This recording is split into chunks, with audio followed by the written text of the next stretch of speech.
Welcome back to the Guardian Film Show, showcasing a crack team of reviewers and more jeopardy than you can shake a stick at. Hold on to your seats as our intrepid band set forth on a mission to unmask movie frauds and defuse critical bombs. One day, God willing, they shall all receive medals. Coming up imminently, Jason Schwartzman is righting and wronging in the literary drama Listen Up, Philip. Director John Boorman provides a national service with his autobiographical Queen and Country. And Idris Elba considers the inconceivable on the London set drama Second Coming. But we begin with Spy, in which Melissa McCarthy's CIA drone proceeds to grab a hold of the fusty, macho espionage drama and then makes it weep, some might say, like a little girl. Ben Lee sat down with the film's director Paul Feig and co-stars Miranda, Hart and Jason Statham. We've intercepted chatter that Raina Boyanov knows where that nuke is. She knows the identity of all our agents. We need someone to find the bomb without being detected, but it can't be any of you. We need someone invisible. I'll do it. Okay. Thanks, lunch lady. I'm serious. Don't let me down, Cooper. I will not. I will let you up. Stop talking. I will let you up.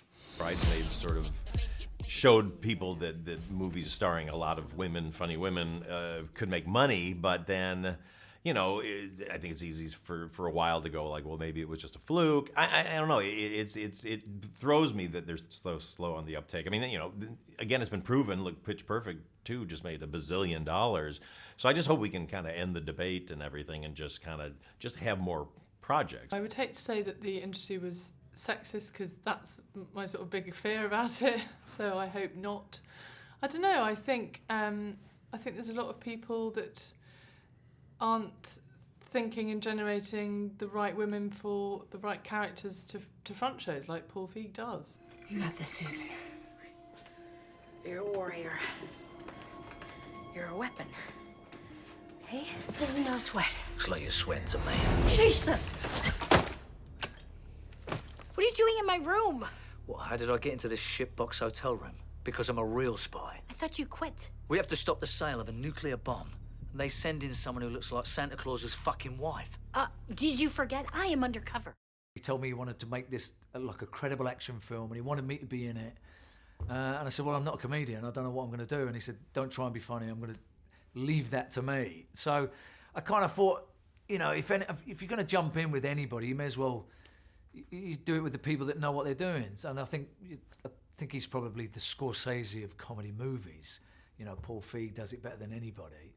And, you know, the box office kind of shows that. So, in for a penny, in for a pound, yeah. When I quit teaching and joined the CIA, I thought I was going to be this amazing spy, and I'm still just the same boring person I was. You play it too safe. I just hear my mom's voice. Just blend in, let somebody else win. Making a wave isn't always brave. Brilliant. Give up on your dreams, Susan.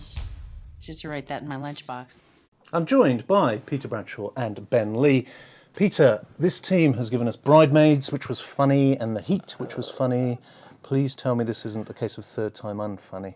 No, I don't think it is. I think it's reasonably funny. I think that unlike, say, Bridesmaids, there isn't a kind of ensemble of ultra-high talent. I think it's Melissa McCarthy who's really got the comedy chops, and really not many people who are as good as her. And I think when she's on, delivering a series of very high-quality zingers about how stupid other people look, or occasionally she cedes that prerogative to other people, can say how silly she looks, then it's funny. What do you think I'm going to do? Run over there and be like, hey, I'm a crazy lady. Where's the buffet? I'm from the Midwest. Where's Blue Man Group? Ben, it's not quite a one-woman show, though, isn't it? You've got Jason Statham in there, who's almost revelatory in doing the kind of comedic version of his usual screen persona.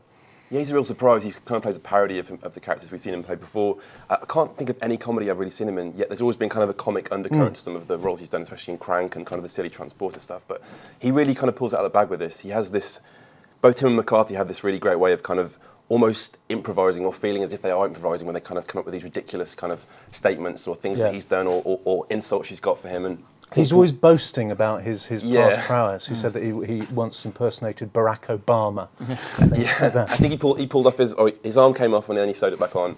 And they get increasingly absurd, and I think the film works best when it's at the most absurd, really. I've swallowed enough microchips and shit them back out again to make a computer. And I think Paul Feig's very good at kind of allowing his cast members, or at least making us feel as if he's allowing them to kind of like riff on each other for quite a while. And it's that stuff which really works the best. I think the action stuff, a bit like with The Heat, feels a bit kind of kids movie-esque at times. I think action comedies, it's tough to really make that kind of side of the plot seem as important. Yeah. But I think the film's funny enough for that not to really matter too much. Also, it's making fun of all of those tropes, isn't it? So then if you're throwing in the sop to that audience, like here is the action, you just think, well, this doesn't quite sit well with the rest of the film. Yeah, and to be fair, the fight scenes are actually quite accomplished. I think Melissa McCarthy kind of throws herself into it quite well. So I think Rose Byrne's really funny in it too. I think Rose Byrne has become a really great comic actress, and she kind of looks like a ridiculous villain, but kind of that's made a joke of too. So it kind of works on that level too. The moment I saw you standing there in that abortion of a dress, it's as if to say, this is what I've got, world. It's hideous, but it's mine. I should also say I think Miranda Hart did well in this, actually. She's not given a huge amount that's very, very funny to do, but she carries off her role very, very plausibly. I have to say more plausibly than Ricky Gervais ever did in his Hollywood debuts of their various sorts. And she has an extraordinary, surreal pairing with a certain A-list star, which is kind of gobsmacking to those of us who have, got used to kind of cuddly, nice, sweet Miranda Hart on telly. To see her suddenly rocket up to the big league, the super big league like this, is sort of amazing and great, and good luck to her. So I think she does rather well. Oh, hi, I'm Karen Walker, super spy. Perfect hair, perfect face. She probably cries herself to sleep every night. I don't think she probably does. And not like sort of cute little tears, like really sort of, silent, kind of big. I don't. Like a sort of upside down kidney bean. This is what I look like when I'm asleep. Be quiet. She won't know who we are, she's so full of herself. Hi. Hey, Nancy. Hi, Susan. Hi. That's the uproarious spy putting the torch to James Bond and his ilk. Happily, however, there is one film still flying the flag for Queen and country. Is this the first time you've brought a girl home? You're so beautiful. Thank you for coming. Writer-director John Boorman mines his own youth for this sequel of sorts to the wartime drama Hope and Glory. It's now 1952 and the teenage Bill is mired in national service. The empire's fading, change is in the air, and our virgin soldiers hunger for sex, music and movies. Ophelia, isn't it? It can be. I hope you'll watch the coronation with us. Oh, sadly, I can't. I'm being picked up in an hour. Ben, we usually know John Boorman as the kind of great wild-eyed mystic of British cinema, but he's in sort of altogether more gentle, reflective mode here, isn't he? It's very cosy, it's very pleasant. It kind of feels like it would have worked better maybe as like a sort of 3-part Sunday night BBC miniseries. The film actually feels quite episodic too. It's situation after situation, and the tonal shifts to me were quite jarring as a film. Whereas I think in a miniseries, the flip between the silliness of the soldiers kind of messing around on camp and the seriousness of people actually go to war and come back, it would have actually worked better. But that's a really awful word to use, but it's very nice.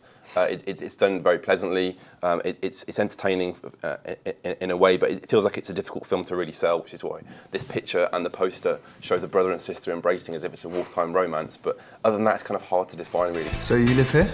No, just here having a nervous breakdown. And have you come to save me? Of course. It's a film of a man in later life looking back, though, isn't it? So it's very much. I mean, it's a memoir, and we don't really see memoirs dressed up as drama. I mean, it's. I'm not sure whether this is John Boorman's swan song or not. He's in his 80s now. Only he could have got it made, I think, or could have wanted to make it in some ways. It feels like it could have been made at the time about national service.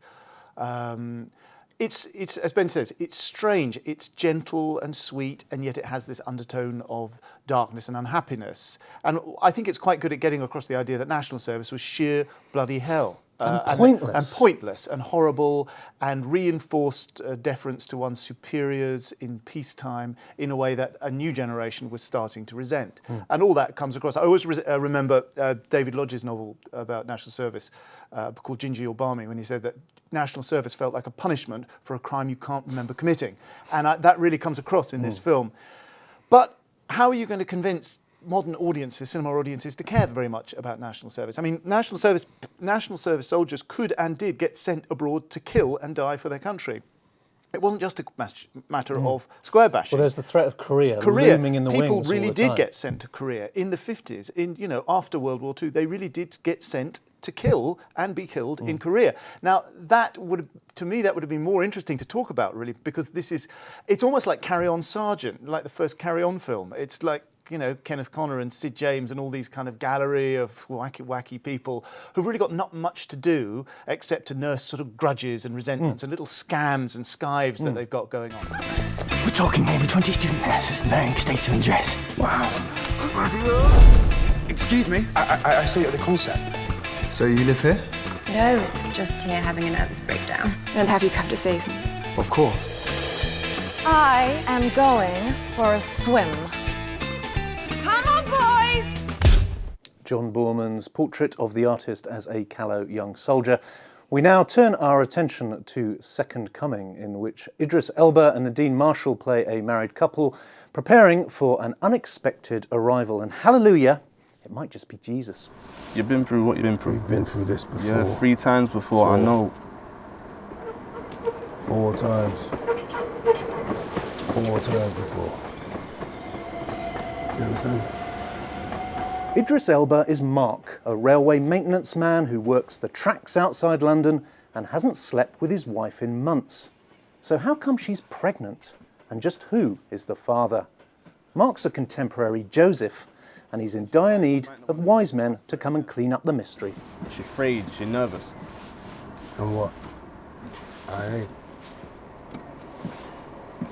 Peter, it's good to see Idris Elba in a kind of small-scale, ambitious, character-driven piece like this. Yeah, I think he's very good. I think the whole thing is very good. I really knew nothing about it. I knew nothing of Debbie Tucker Green's award-winning stage work. This is my first introduction to her. I like this very much. I thought what's interesting is that the title is the only concession to religion in the entire thing. There are no references to religion in the entire film. And yet it's all hanging And it's there. hanging there. What I think is brilliant about it is that it doesn't feel itself encumbered in any way by that subject. It doesn't feel self-conscious or ironic. I was reminded that Russell T Davies' television thing with Christopher Eccleston years ago was much more grandiose on the same subject, but this is very different. It's a very mysterious fable which is sort of dressed up as social realism, and it very, very plausibly and persuasively asks you to imagine what would happen to a couple in this state, and of course what they would do is they would go into the most tense denial in the most pressure cooker sense. They go into denial. As the bump gets bigger and bigger, their denial gets more and more intolerable. And his rage starts kind of simmering. Because he's gone into denial and then realised he's going to have to come out of denial. And all the episodic structure of the film is very interestingly managed. And I was really absorbed by this. Gonna get crumbs. Ain't you? This is a good bit. Peter says it's a mysterious fable. Is there a danger that it's too mysterious? It's too kind of elusive and wafty at times? I think it might be for some people. I think it might frustrate some audiences. But I mean, it didn't bother me too much because I actually found it as a family drama, even without any of that stuff going on. I thought it was really entertaining. I thought that the dynamic between the three of them was great. Yeah. I thought I haven't seen her before in anything, Nadine Marshall, No. and she was fantastic. Yeah. The boy as well is exceptional.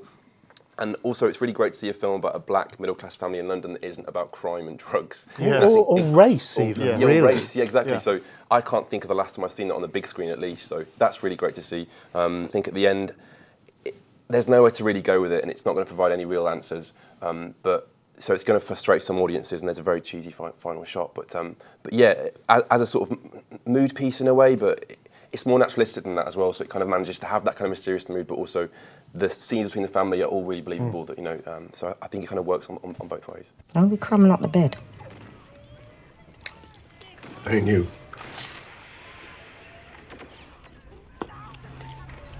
It's a good bit.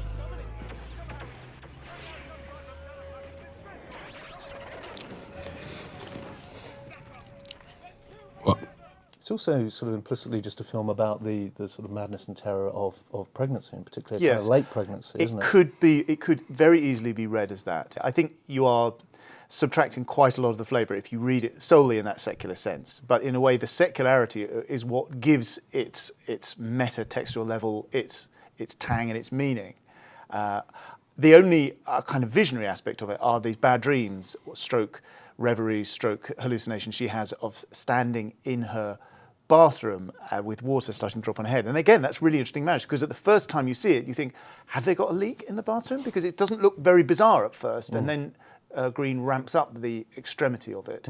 And interestingly, it's part of what's held against her in her final interview with a psychiatrist. That is what she has to keep quiet about, because that's what's going to have her section if she doesn't keep very stum about these visions. And I thought, again, it was really interestingly managed.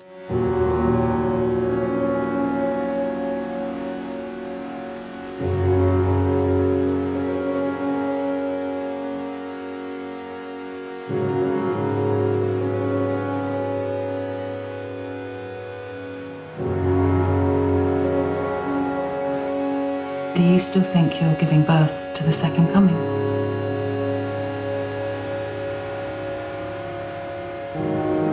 Chucky. Chucky.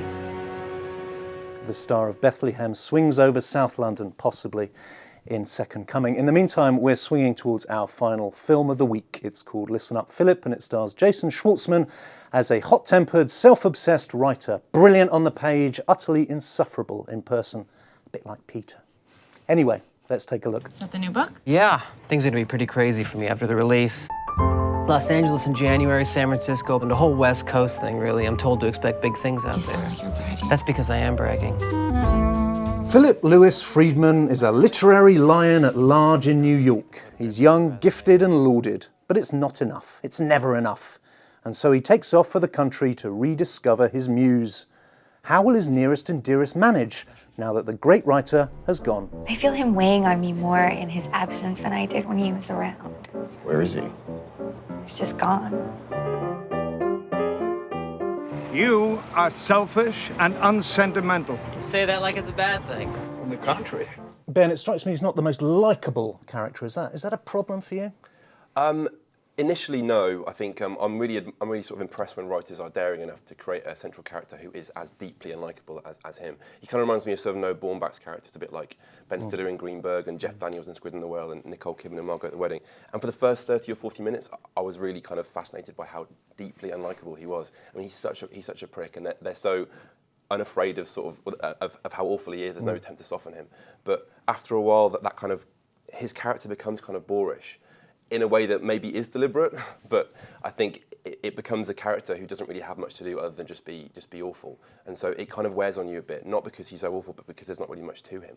Whereas also the film was kind of almost wrong-footed me, because I thought it was setting up as a kind of comedy, like this absolute kind of satirical assault on this person, and then it kind of goes in different directions, doesn't it? For better and worse, I guess. He kind of meanders a bit when they leave New York. I think there's a great sort of repertoire between him and Jonathan Pryce for a while, but I think that kind of again does become a bit boorish too, because they're both equally boorish people. And whereas it veers off for a while and explores what happens to his girlfriend, played by Elizabeth Moss, and that's almost more interesting after a while. You kind of want to see more of her. It's an unorthodox structure, isn't it? I'm not sure whether it's kind of bold or misconceived. I wavered, but I came down on the side of bold in the end. I really liked the freewheeling aspect of it. It had a kind of, if this doesn't sound too pretentious, such a Cassavetes after a while, in that it doesn't stick to act structures. You're never sure about what it's supposed to be centrally about. Yeah. Despite the fact you are set up to think it's just about him, but it's not really about him. And it whooshes around the scene where he and Ike pick up these two women and they have this excruciating kind of late night party when he's got to come round, and the whole thing collapses when the daughter shows up. Will you admit that you made a mistake? I don't think that's necessary. It was a simple misunderstanding. Could happen to anyone. Was anybody speaking to you? I thought I was part of the conversation. Well, you weren't supposed to be. In fact, you're not even supposed to be here. I found myself really absorbed by the fact that the movie just sort of whooshes around, it improvs it kind of goes in various directions. It doesn't say, here's Act 1, here's Act 2, here's the obstacle, we're going to surmount it, here are the life lessons, we've learned it, credits, which is what almost every film you see is. I'm fascinated by Jason Schwartzman when he insists on gloating over all the people he knew before he was famous and summons them for meetings just to rub their noses in it. I was going to give you a signed copy of my book, but now now I'm not. I was just gripped by it, especially when he was saying to his college contemporary, what happened to you, man? What happened to you? Pretending to be appalled, when of course he's delighted that his college contemporary has failed. What would appall him is if his college contemporary was successful. That would enrage him. And so I think it's very interesting about a kind of male desire to to conceive of success as a kind of revenge on people who don't know they've done anything wrong. Wish somebody here would say something mean. Mean? Or honest. It's unlikely that everybody here has nothing but praise. It's not real. I don't like how this is starting. These are decent people. They just want to be your friend. I know, that's the problem. Sorry to bother you again. Is there trash in here? Yes, I'm right here. It's jittery, it's jaundiced, it's listen up, Philip. Time now for your questions. Peter, do you have any film posters on the wall at your house? Yes, I do. I have to say I do. This sounds very, very insufferable, but I have a framed poster of In the Mood for Love, which is signed by Wong Kar-wai, Tony Leung and Maggie Cheung. And that, I know, is appalling, and I should be taken out of shot for saying that, but I am rather proud of it because it is it's a favourite film of mine, and I think it is interesting to have them signed by all three of them. Ben? I sound like a bit of a wanker, but I have a Polish version of the Fatal Attraction poster on my wall as well, just to be like a real Guardian journalist. It's when obviously Polish posters didn't have to kind of conform by any rules, so they had to get an artist to design a poster rather than have sort of any strict faces being or names being mentioned. So it's a snake eating an apple, kind of turned in a loop. It's pretty. What's the film that you have laughed at the most? For me, I laugh at a lot of films. I laugh at a lot of comedies all the time. If I'm honest, you do, and I've heard you in those screen I rooms do. where nobody else is. Nobody else is. It's a difficult one. I mean, I remember laughing uproariously and feeling that I had to justify it in my review of The Other Guys, which I'm not backing down. But probably for sheer absurd laughing all the way through. I don't think I've ever matched my response when I was a teenager to Kentucky Fried Movie.